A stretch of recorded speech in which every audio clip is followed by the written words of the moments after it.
Rahmani joins us now to discuss. Neama, thank you so much for your time.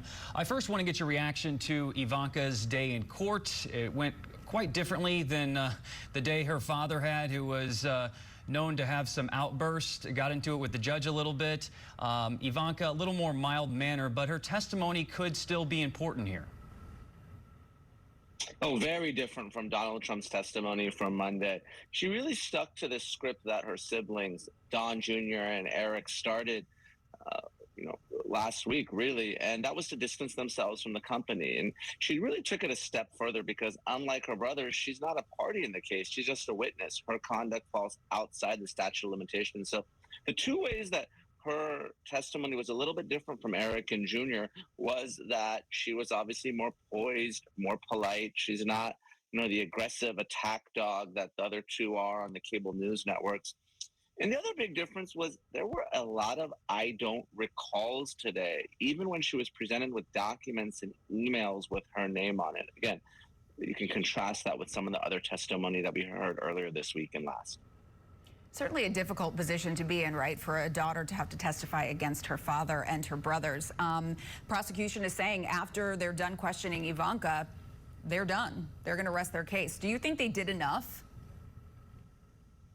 I think they did, and they did enough, frankly, before trial. Judge Engoron granted partial summary judgment and ruled that the financial statements were actually fraudulent. Now, I think the government, the state of New York, has actually done a good job proving damages. We had experts that have testified that damages well exceeded $100 million, as well as proving some of the knowledge and intent required for some, but not all of the claims. And here's the problem with the children's testimony.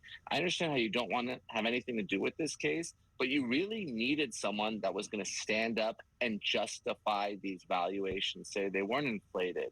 And really the only person that's done that so far is Donald Trump. Now, of course, the defense, they have a witness list of more than 100 people. I don't expect them to call more than 100 witnesses, but they're going to need some experts that are going to have to come and really substantiate these valuations. Speaking of that defense, do you expect Donald Trump to be back on the stand? Probably not. I think he got out what he needed to say. I mean, his argument was that, look, this is the Trump brand. You can't just look at this in a vacuum. It's not like if you or I were selling a property. These are trophy properties. So that was sort of one argument. And the other was him getting into a little bit of the weeds and the substance. But you're going to need appraisers, you're going to need accountants, you're going to need real estate experts that are going to have to come in and actually value these properties. And the defense better have them lined up and ready to go. If any chance of getting the judge to change his mind on his decision that all this was fraudulent.